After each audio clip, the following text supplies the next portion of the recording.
Although the warmer temperatures have yet to be consistent, some of us are still eager to get out in the yard and to start planting those flowers. So we sent 7 and 4's Alyssa Heron to Plant Masters in Suttons Bay to talk with the experts about which plants can take the ups and downs in temperatures and where they should be planted. Good morning, Alyssa.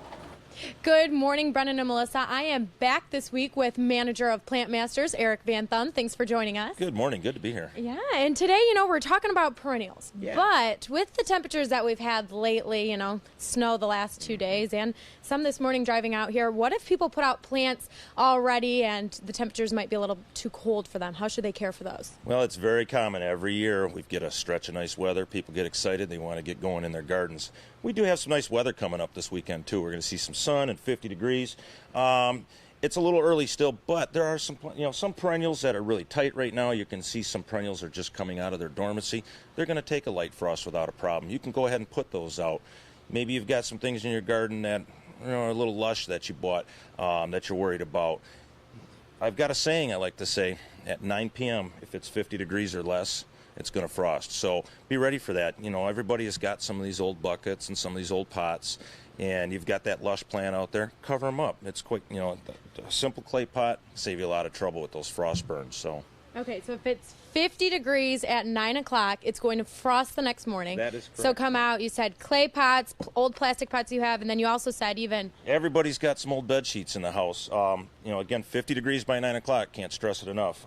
Just lay it right over some of the larger areas that you have. Do not use plastic. I'm not a real big fan of using actual sheets of plastic over your plants because anywhere where that plastic touches the foliage, touches a leaf, it will freeze to it and stick to it and cause some problems. So. Okay, now what if people go to a greenhouse right now and they bring back a perennial? Is it okay for them to start raising that inside of their house or growing it? That's a very good question. We like to do what we call hardening off. You can see a lot of perennials are very leafed out, very lush right now. I'd like to say have them outside in as close to as freezing temperatures as possible. If the weatherman is saying, it's going to go down to 28 degrees, bring those plants into your garage. Doesn't even have to be a heated garage. Just get them in where the temperatures are going to stay at about 30 or more. After a few times of exposing your perennials to these near freezing temperatures, they'll toughen right up because we're going to get frost all through May and sometimes into June. And this will help prepare them for that so you don't have to worry about every tiny little frost that we get. So. Okay, well, thank you so much. And coming up at 6:30, we're going to take a look at, how you can start prepping those flower beds. And maybe that can happen this weekend. I'm going to toss it over to meteorologist Joe Charlevoix to give you a look at what your weather will be looking like. Coming up, I'm here live at Suttons Bay at Plant Masters talking about how you can start prepping those perennial flower beds and what to do if you get an unexpected frost. You're watching 7 and 4 News Today. Good morning, Brendan and Melissa. I am back with Eric Van Thun. He's the manager here at Plant Masters. And, we're talking perennials today. Last segment, we kind of hit on some tips as well as what to do if you put some of your plants out too early. Mm-hmm. So let's go over that really briefly again. Certainly, yeah, we'll touch on that again. Again, like I've always said before, 50 degrees or less by 9 p.m., expect a frost. Cover up your stuff. Use a clay pot, a bucket.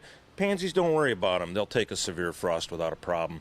Get the beds cleaned up, get the mulch out of there, get the old perennial debris out of there, maybe put down some good natural fertilizer and some compost, to help feed some of those young perennials that are start coming up.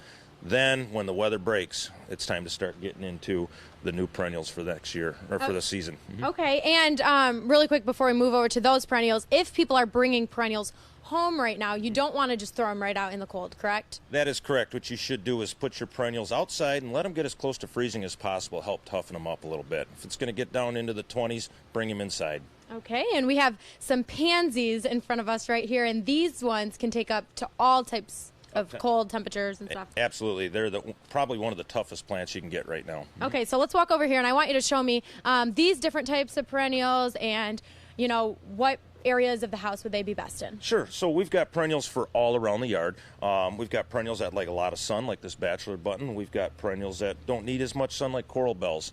There's perennials for every part of the yard. Maybe you have wet areas, maybe you have dry areas, maybe you want short, maybe you want tall. We literally have 500 different kinds of perennials here, and we'll help walk you through on which ones to get. But again, these are greenhouse grown perennials that are a little tender, so any of these that go home, again, let them get as close to freezing as possible, but not too far. get them hardened off, get them toughened up. So. Okay, and then those products over there too for getting your flower beds ready. Any other tips that you have when picking out soil? I'd like to use natural organic-based products, natural organic-based fertilizers and compost, because for the most part, most perennials look good. We want to just keep them looking good. And if we can cut back on some of the more harsh chemicals, the better for everyone. So. Oh yeah, and coming up next week, I want you to show me what you have in store for us. Well, it won't be long. Mother's Day is around the corner, so we're going to plant up some beautiful arrangements for Mom, some nice colorful baskets and planters. So. All right, well, that will be a lot of fun. And for now, if you want to start working on some of your perennial flower beds, I'm going to toss it over to Joe Charlevoix so he can give you a look at what the forecast will look like the rest of the week. Reporting live in Leelanau, Alyssa Heron, 7 and 4 News.